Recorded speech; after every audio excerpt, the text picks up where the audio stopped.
ओम शांति। आज हम सभी एक नई कहानी की ओर बढ़ते हैं। आज के हमारे कहानी का शीर्षक है माँ की सीख। हम सभी को ज्ञात है कि हम सभी की माँ, दुनिया में जितनी भी माएँ हैं सारी की सारी बहुत अच्छा शिक्षाएं देती है, अपने बच्चों को अच्छी पालना और संस्कार देती है, और वो बहुत होशियार भी होती, चतुर भी होती और व्यवहारिक भी होती। जब अपना बच्चा जैसा है और उसके हिसाब से उसे कब क्या सिखाना जरूरी है, भली भांति सिर्फ माँ ही जानती है। वैसे आज की हमारी कहानी की माँ भी ऐसी ही है। एक बार की बात है, सुधा नाम की एक औरत रहती थी। उसकी 3 बेटियां थी। तीनों ही बेटियां एक दूसरे से अलग थी। वैसे तो तीनों ही बेटियां एक जैसे ही थी, मना उम्र में कुछ कम ज़्यादा 2-3 सालों से ही अंतर में थी, लेकिन स्वभाव से बिल्कुल निराली थी। पहली का नाम था रेवती और वो हमेशा इतनी दानवीर थी, हद से ज़्यादा वो दूसरों के बारे में सोचती थी और खुद के बारे में कभी नहीं सोचती। जैसे कोई भी चीज़ सभी में बांट देती और अपने लिए कुछ भी नहीं रखती। दूसरी बेटी का नाम था गोपी। गोपी हमेशा उछल कूद में व्यस्त रहती। उसे मर्यादाएं या हर बात की समझ और महसूसता नहीं थी। वो हमेशा बचपना में ही समय गुजार देती। उसे कभी याद नहीं रहता कि अब वो बड़ी हो चुकी है, इसलिए माँ उसके बारे में बहुत चिंतित रहती।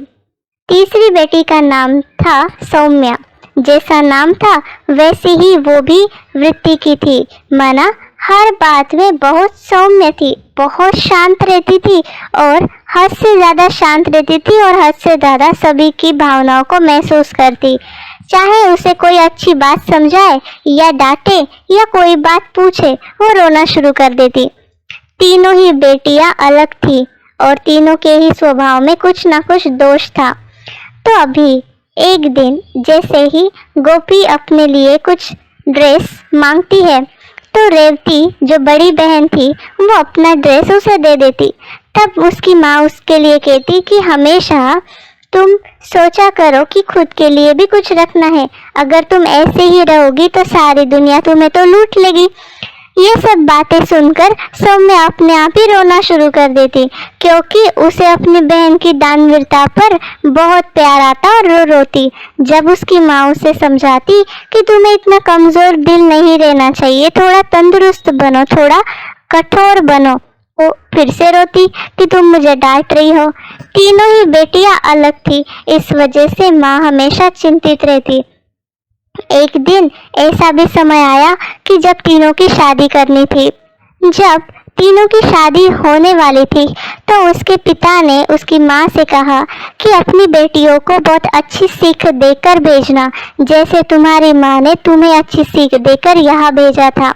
लेकिन शादी की गड़बड़ी में वो तो उन्हें सीख देना और समझाना भूल ही जाती है, उसे समय ही ना मिलता।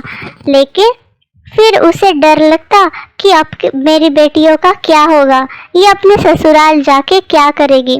तीनों की शादियां एक ही साथ करवा दी जाती। उसके बाद कुछ दिनों बाद वो तीनों ही रोते रोते वापस अपने घर आती। तो उसे पूछा जाता कि बात क्या हुई है, तो वो एक एक करके बताती। जो बड़ी बेटी थी उसे अपना पति जब भी कोई पैसे देता तो उसके स्वभाव को जानकर उसकी ननद उससे सारे पैसे लूट लेती और उसके पति उसको रोज डांटता कि मैं इतना पैसा देता हूँ, वो सारे तुम एक ही दिन में खर्च कर लेती हो, और अभी तुम पहले अपने पैसे बचाना सीखो या वरना इस घर में नहीं रहना। दूसरी बेटी हमेशा उछल कूद और मस्ती में रहती, इस वजह से वो अपने पति के फ्रेंड्स के साथ भी हंसती खेलती मस्ती करती। इस वजह से उसका पति बहुत परेशान रहता और उसकी बात को ना ही वो कभी समझ पाती और समझ सकती है।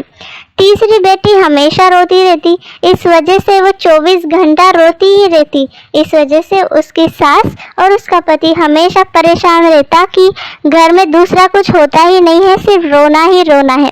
तो इस कारण से तीनों ही घर पर वापस आती हैं। जब वो अपनी माँ को सारी बातें बताती तो माँ कहती ये सब तो होना ही था, लेकिन मैं आप तीनों को एक मूल मंत्र देती हूँ, वो सदा याद रखना और उसकी वजह से तुम्हारे जीवन में खुशहाली होगी।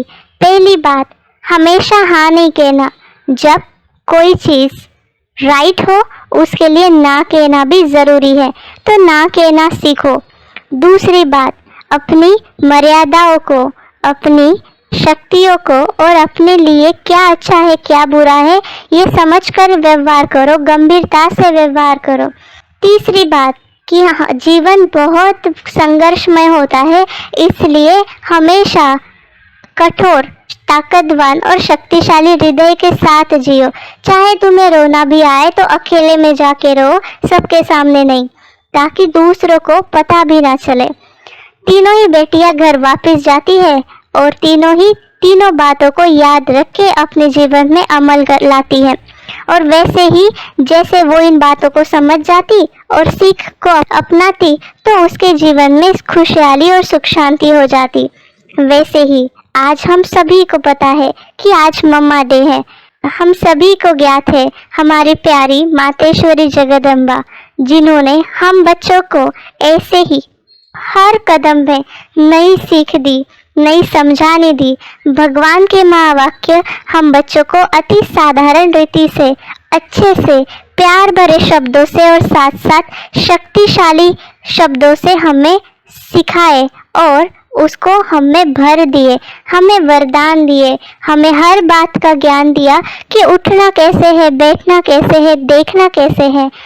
हमें मर्यादा पुरुषोत्तम बनने के लिए क्या चीज़ें जीवन में लाना आवश्यक है, उसने प्रकृति का भी कैसे संभाल करना है हमें सिखाया। प्रकृति को भी कष्ट ना हो इसलिए धीरे चलना है ये सिखाया। जोर से नहीं हंसना है, मुस्कुराना है ये सिखाया। उसने हर एक व्यक्ति के प्रति शुभ भावना रख हर एक का कल्याण करके हर एक को कैसे श्रेष्ठ बनाना यह सिखाया। हमें एक दूसरे के साथ आपस में एक मत होकर संस्कार मिलन मनाकर एक दूसरे से कैसे निस्वार्थ प्यार निभाना है वह सिखाया। तो आइए आज का मम्मा डे हम ऐसा सेलिब्रेट करें कि हमारे मातृ स्नेही माँ को उसका रिटर्न मिल जाए। आइए मम्मा डे हम बहुत प्यार से सेलिब्रेट करेंगे और हमारी मम्मा को दिल से हम सभी ब्राह्मणों की ओर से शत शत नमन। ओम शांति। आपको हमारी कहानी कैसी लगी ज़रूर कमेंट्स करें और इस चैनल को लाइक करें, सब्सक्राइब करें और शेयर करें।